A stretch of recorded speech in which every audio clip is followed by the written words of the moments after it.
today I'll be presenting ancient world civilizations. The Byzantine Empire, or how some people call it, the Second Rome. Society and culture.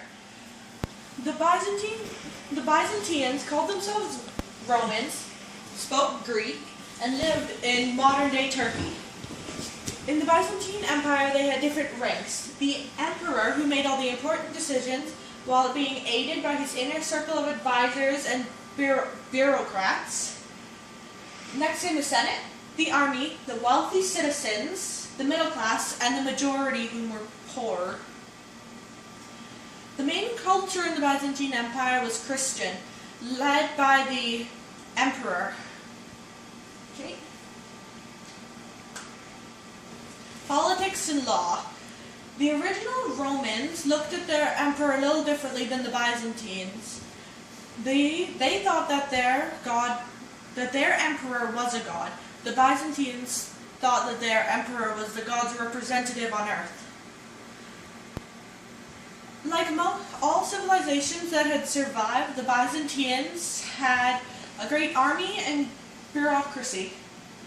And although most of the time people who wore the crown didn't know anything and political murders were common, the administrative office was so well organized that they could still function well. Economy and technology. The Byzantine Empire was known as a feudal society, which means that lots of people were living in poverty. In order for the peasants to make a living, they worked on farms owned by noblemen.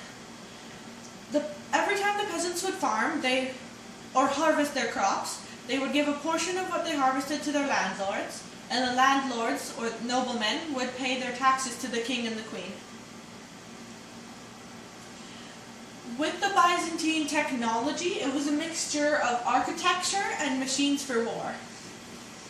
The war machines in architecture included flamethrower, grenade, hand trebuchet, a form of catapult, Greek fire, pendentive dome, which was a dome over a square building, counterweight trebuchet, another form of catapult, pointed arch bridge, and other things.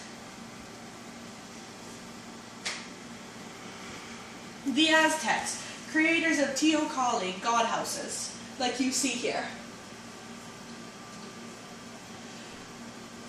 Society and culture.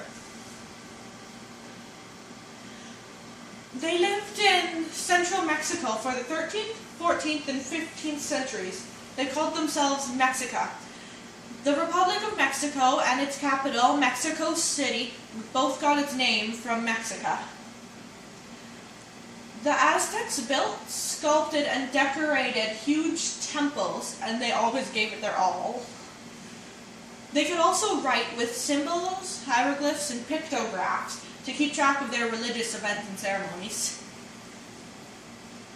The Aztec Empire was only divided into 3 parts: slaves, commoners, and nobles.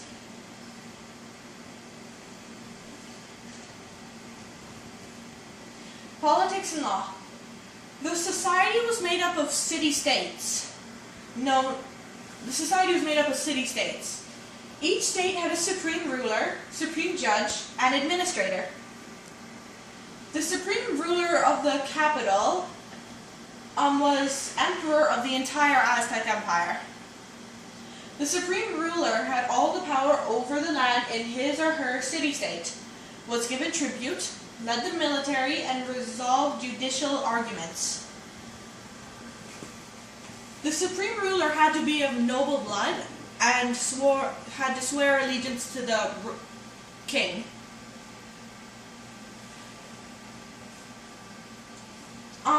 Major civil and criminal laws were written down in pictograph for the judges to use later, and minor laws were just passed down vocally to younger generations, verbally.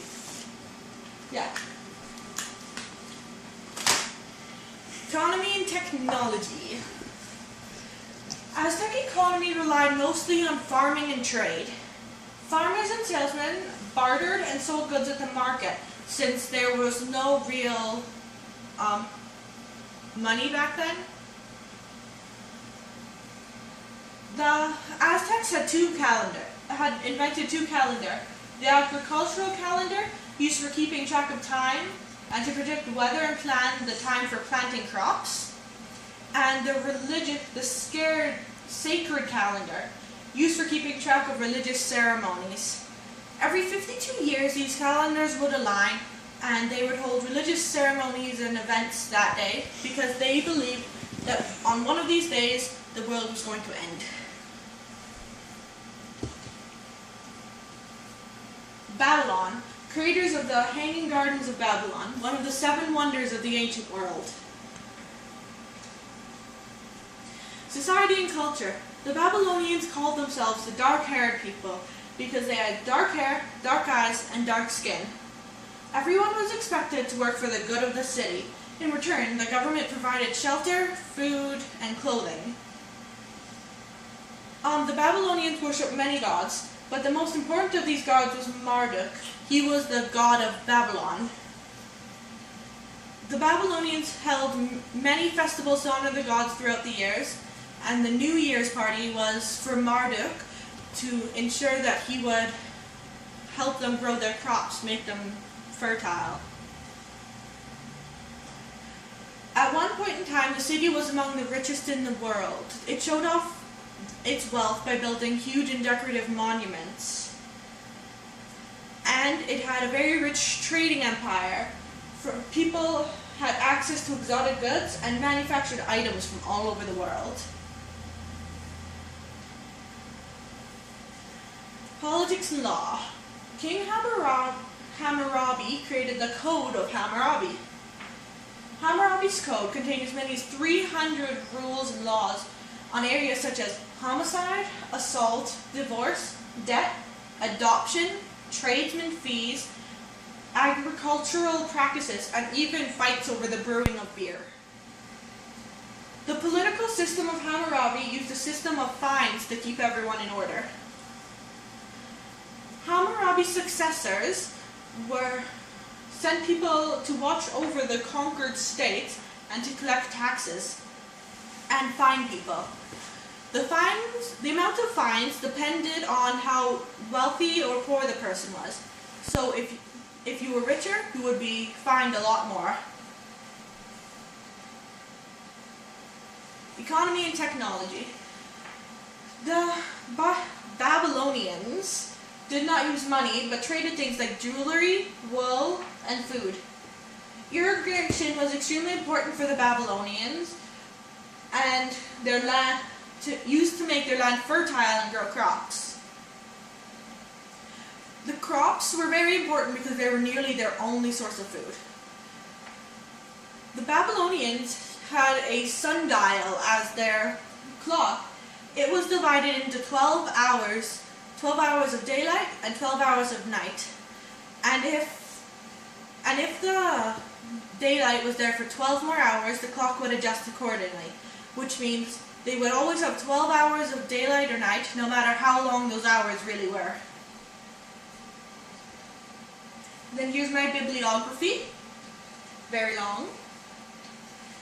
Thank you for listening to my presentation. I hope you liked it. Are you taking any questions?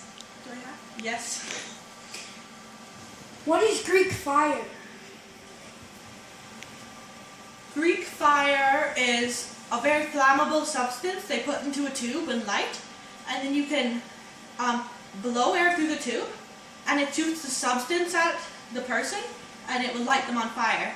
It's so flammable, if you shoot it into the water, it will stay lit.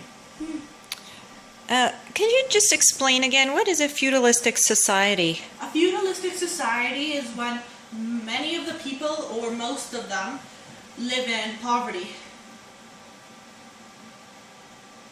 Okay. And more?